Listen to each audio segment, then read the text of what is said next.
haşladığımız keçi boynuzlarını şöyle bölebildiğimiz kadar böleceğiz ama yarın bunu tekrar bölmemiz lazım. Şöyle küçük küçük yapıp bu şekilde tenceremin içerisine koyuyorum. Sabaha kadar bu burada bekleyip yumuşayacak. Ondan sonra diğer işlemlerini tek tek beraber göreceğiz nasıl yapılacağını. Pekmezin çok faydası var biliyorsunuz. Hele de çocuklarınız varsa, hele de koa ya da akciğerlerle ilgili rahatsızlıklarınız varsa pekmezi çok faydalı. Her gün bir kaşık böyle 2 kaşık içmeniz çok güzel. Ben de şimdi bunu sizlere hem anlatayım hem de kendim bunu değerlendireyim diye yapıyorum. Bunu böyle kırıp hepsini doldurayım diye. Böyle tenceremizi kırdım. Elimizdeki keçi boynuzlarının hepsini tek tek kırdım. Üzerine de suyu geçecek şekilde doldurduk. Ağzını kapatacağım. Ilık sudur. Ilık suyla bekletiyorum. Yarın tekrar bunlar çok aşamadan geçecek. Burada kenarda beklesin. Yumuşasın ki yarın işlemi devam edelim. Akşamdan suya koyduğum keçi boynuzlarını şimdi şöyle tabağımın içerisine koyayım. Suyu biraz süzülsün. İsterseniz böyle elinize keskin bir şey alarak böyle bu şekilde kırpa kırpa küçük küçük yapmanız öneririm. Çünkü içindeki balının özünü iyice pekmeze versin diye. Şöyle. Çünkü biz apartman hayatında yaşadığımız için kim böyle dışarı bahçeye çıkaracak, dövecek, bilmem ne yapacak. O biraz zor iştir. Onun için kendiniz evde bunu böyle ufak ufak, ne kadar ufak yaparsanız özü o kadar çok olacaktır. Mesela kimi de var böyle elime alayım ben şöyle küçük bir tokmak elinize aldığınızda bu zaten görüyor musunuz? Hemen 2 kere vurduğumda içinin özü böyle darma duman oluyor. Bu daha güzel aslında. Böyle yapmak daha güzel. İçindeki balı olduğu gibi dökülüyor. Yani bu şekilde ya da öbür türlü nasıl isterseniz öyle yapıp bunu hepsini ufalayıp aynı suya bu suyu dökmeyin. Bu su çok makbuldür. Çünkü akşamdan ıslattık ya. Bunda da var özü tadı. Bunu dökmüyoruz. Bunları geri alacağım. Ben bu suyun içerisine koyacağım. Ve ocakta iyice kaynatacağım. İyice bir kaynatıp elimden ovacağım. Ondan sonra süzüp ocağa koyacağız pekmezimiz için. Şu anda ocağa koyduk. Kaynasın ki güzel güzel şiresini iyice bıraksın.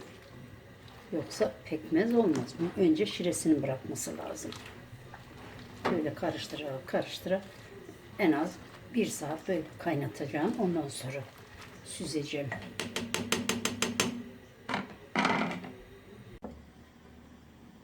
Şimdi şurada bir tülden rengi şimdilikten bile olmuş gibi.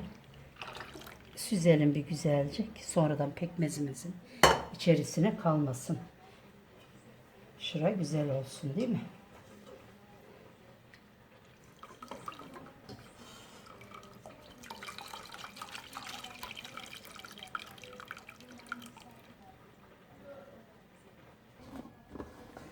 Kalan posayı da biraz ne çıkartırsak diye uğraşıyoruz. Çünkü hiç kalmasını istemiyorum. Hepsi şıramızın içerisine dökülsün istiyorum.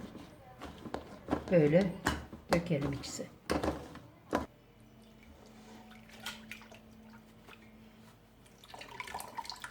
Sıktığımız suyun içerisinde ince posasında bu kaldı. Bu da pekmezimizin berraklığını kaçırır diye daha berrak olmasını sağlamak için bu içindeki tortu da çıkartmış oldum gördüğünüz gibi. Şimdi koyacağım ocakta kaynatacağım. Yalnız çok kaynatmayın. Tadını acımtırak yaptırırsınız. Şimdi koyun bakayım ben biraz kıvamını göreceksiniz. Kıvamı sizin elinizde. İsterseniz koyu yaparsınız. İsterseniz cıvık yaparsınız. Önemli olan kaynaması. Sulu olursa çok tüketirsiniz. Susuz olursa az az içersiniz. Yani olay o kadar. Tencereyi koydum ocağın üzerine. Ölçmek istiyorum bir de. Bunun burada küçük küçük şekiller var. Kendime bir ölçü ayarlamak istiyorum.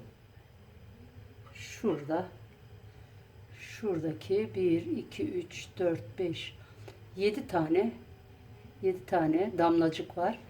O kadar koymuşum. Bakayım ne kadar gidecek, ne kadar kalacak pekmeze.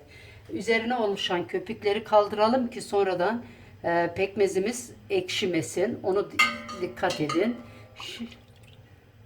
Ve kaynamaya bırakıyorum. En son görüşelim tekrar. Bayağı kaynattık biz. Az bir şey kaldı tabanında. 1 litreye yakın bir şey kaldı. Görüyor musunuz? Çok da güzel rengi simsiyah vallahi. Harika bir pekmez meydana geldi. Çok kaynatmayacağım çünkü gerçekten acı oluyor ondan sonra çok pişirdiğiniz zaman. Böyle normal zaten biraz soğuduğu zaman biraz daha katılaşacak. Çok da faydası var. Ben onu da sizlere söyleyeyim. Keçi boynuzunun. Yapması çok zor değil. Çok kolay. 2 kilo kadar keçi boynuzu vardı. 4 litre su koydum. Yani 1,5 litre ancak kaldı tabanında. Bu kadar bir şey kaldı. Birazdan şişelere koyacağım. Ağzını kapatıp kenarda her gün sabahları isterseniz sadece bir kaşık böyle yiyin. İstemezseniz ne bileyim ben en çok suya karıştırıyorum. Çok tatlı olmasın diye suyla birlikte içiyorum. Kimi süte karıştırıyor, kimi çocuğuna yediriyor. Nasıl isterseniz öyle yaparsınız. Bugünlük de bu kadar diyorum. Keçi boynuzu pekmeziyle videomu sonlandırıyorum. Kendinize iyi bakın. Hoşça kalın, sevgiyle kalın.